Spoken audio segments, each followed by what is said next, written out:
안녕하세요. 모이모이입니다. 네, 저희 초키초키 일본어에 오늘도 찾아주셔서 감사합니다. 네, 우리가 일본어 기초 문법을 차근차근 배워와서 이제 기초 내용에서는 거의 마지막 단계에 이르렀어요. 오늘 배울 내용은 장음인데요. 장음. 네, 제가 초반부터 엄청 강조해왔던 박자수. 네, 이건 길게 발음하세요. 한 박자, 두 박자 이런 내용을 계속 말씀드렸거든요. 그 장음. 중요한 내용이에요. 이 박자수가 다르면 전혀 다른 뜻의 단어가 되기 때문에 대화할 때 일본인들이 고개를 갸우뚱한다거나 응? 하는 반응을 보이게 되는 경우가 바로 이 장음 때문인 경우가 많아요. 그러니까 오늘 영상, 장음에 대한 영상이 굉장히 중요한 내용이에요.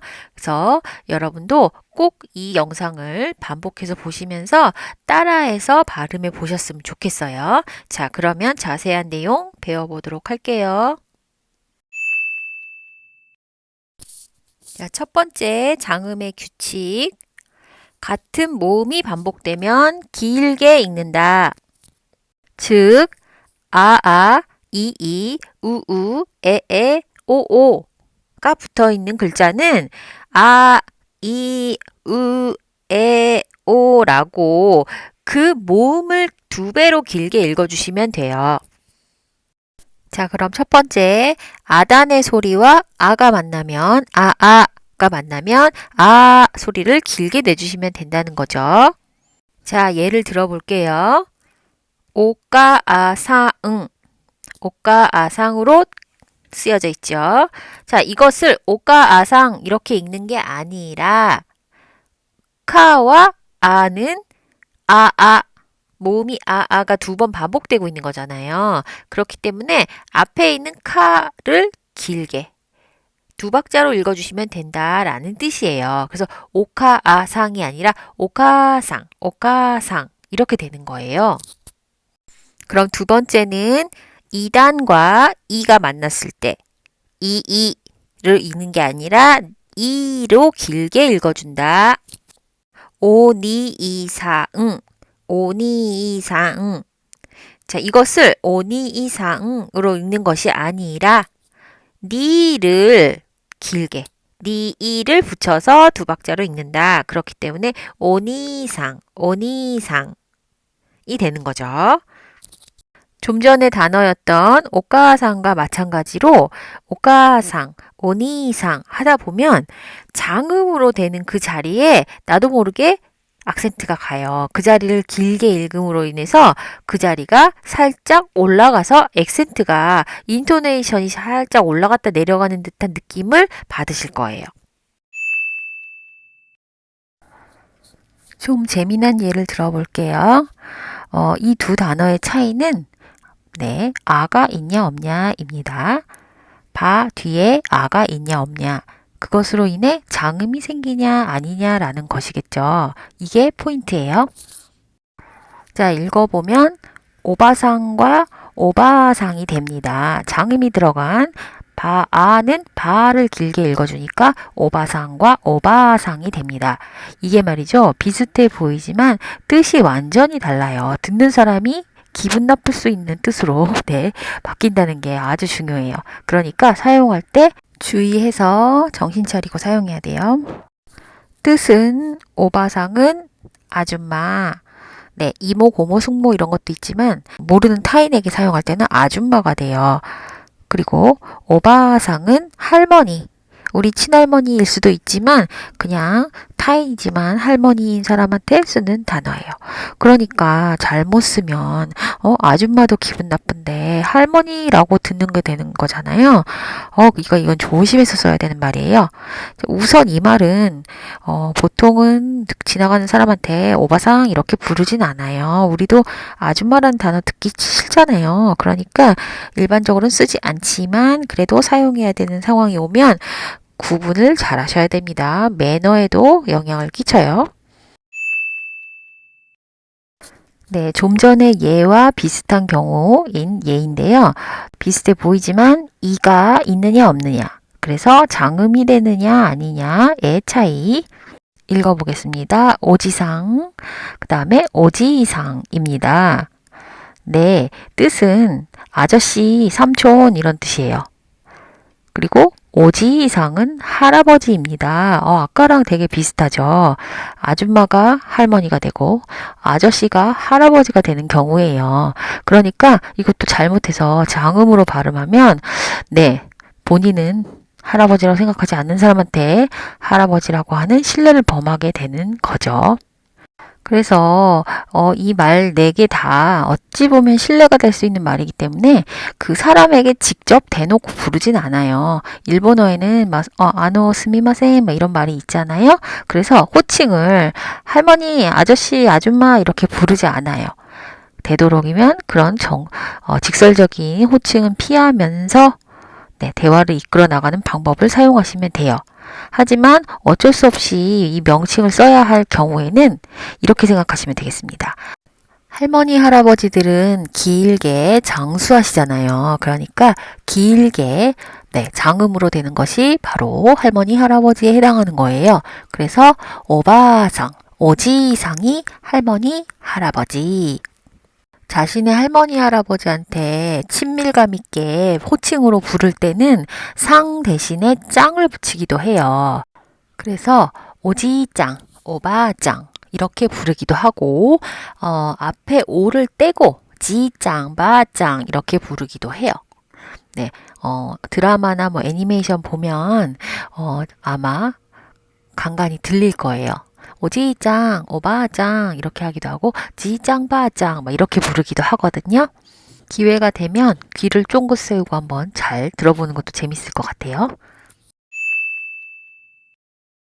세 번째는 우단 플러스 우가 계속되는 발음은 우라고 길게 읽어주시면 되죠. 스으가끄, 스가끄. 네. 스으를 두 박자로 스를 길게 읽어주니까 스가끄가 되죠. 에단 플러스 에는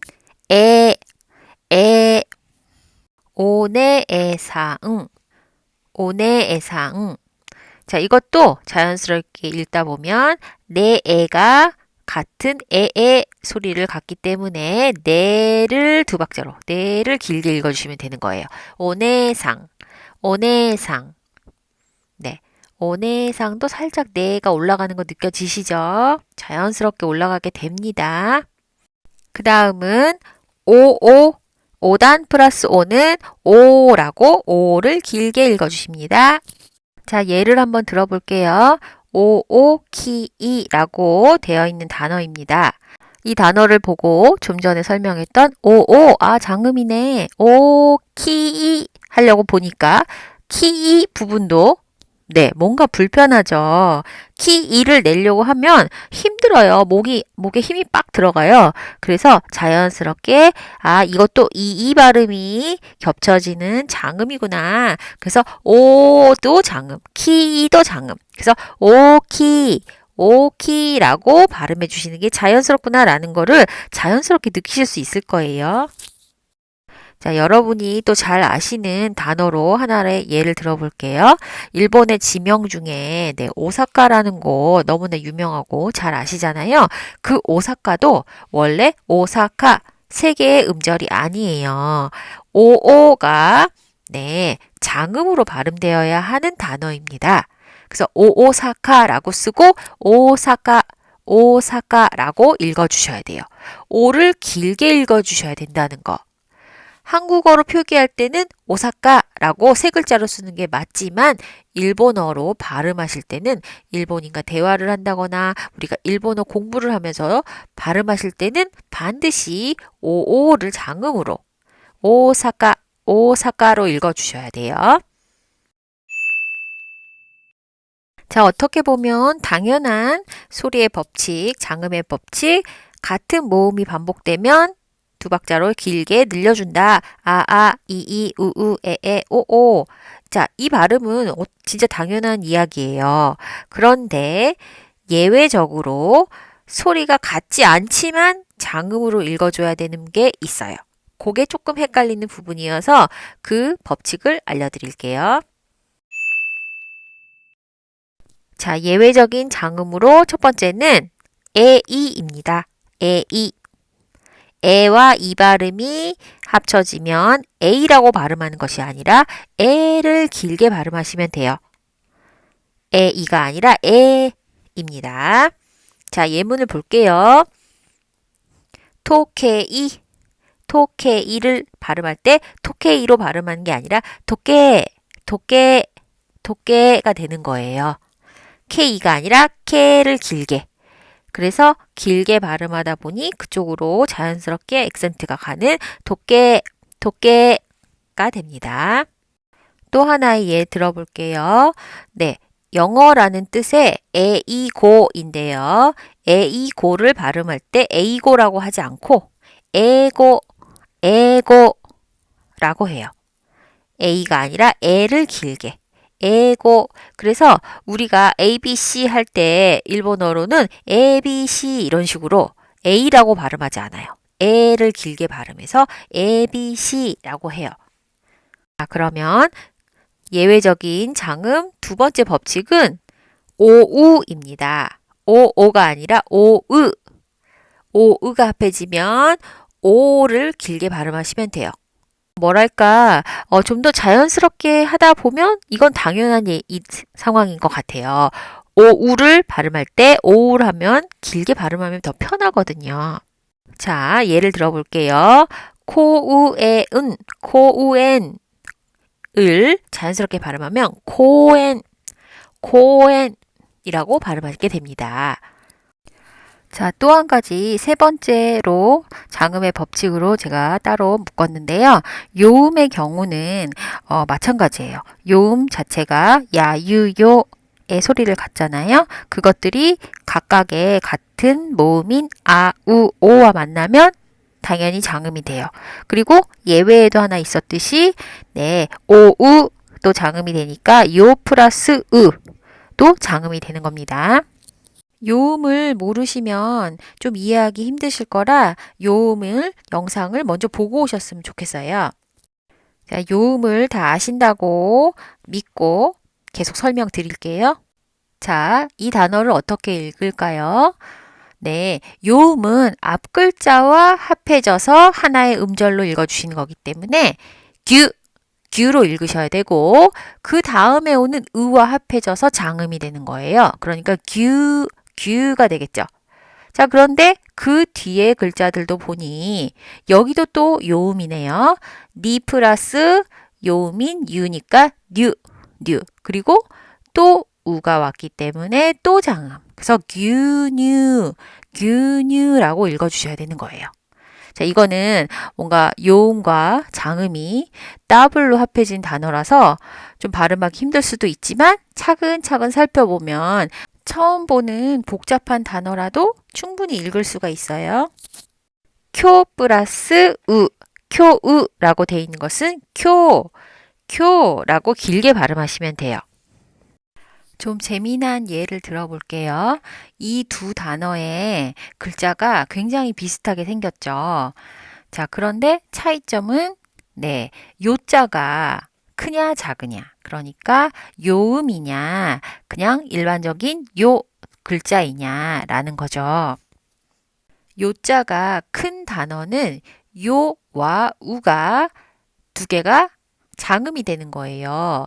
요우를 요로 길게 읽어줘야 된다는 뜻이죠. 그래서 읽어보면 비요인이 되는 거예요. 비요인의 뜻은 미용원이에요. 미장원, 미용실이란 뜻이에요.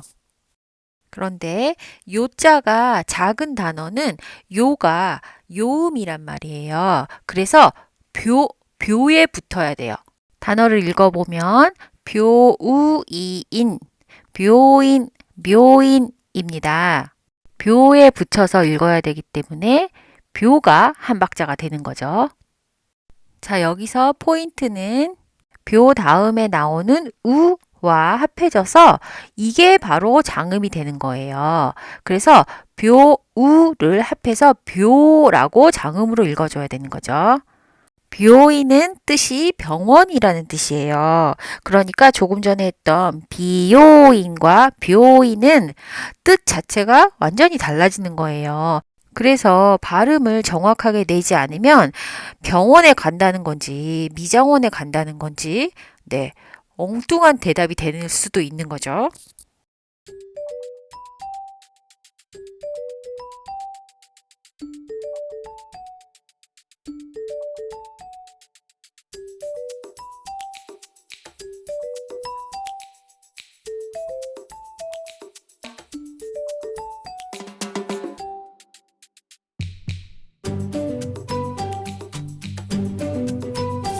자, 여러분, 오늘 배워본 장음 어떠셨나요? 뭔가 쉬운 듯 어렵고, 어렵다고 하기에는 내용은 참 쉬운데 말이죠. 실전에 옮기기가 참 어려운 부분이에요. 이 장음은 정말 중요한 문법이라고 할 수 있어요. 제가 일본어를 해보면서 뭐 발음이 좋다 나쁘다 이런 것보다도 전달력이 있느냐 없느냐, 상대방이 알아듣느냐 하는 포인트에서 가장 중요한 게 바로 이 장음이에요. 박자 수를 얼마나 정확히 내느냐에 따라 뜻이 완전히 달라지기 때문에 의사소통이 되고 안 되고의 가장 중요한 부분을 차지하는 것이기 때문에 저는 이 장음만큼은 여러분이 확실하게 몸에 익혀주셨으면 해요. 네, 원리와 내용은 제가 다 알려드렸어요. 내용은 다 알고 있으니 이제 여러분이 연습을 하시는 것밖에 길이 없어요. 네, 언어는 무조건 연습이에요. 반복과 연습, 그것만이 살아남는 길입니다. 네, 여러 번 연습해 보시고 한 가지 단어를 자꾸자꾸 반복해서 적어도 10번은 하셔야죠. 하나의 단어를 10번 반복하다 보면 눈에도 익고 귀에도 익고 그러면서 어느 순간에 내 입에서도 자연스럽게 튀어나오게 될 거예요. 조급하게 생각하지 마시고 천천히 꾸준히 하면서 네, 실력 쌓아가 봅시다. 그러면 이 영상은 여기까지 마치고요. 저는 다음 영상 또 준비해서 올게요. 자, 여러분 열심히 공부하세요.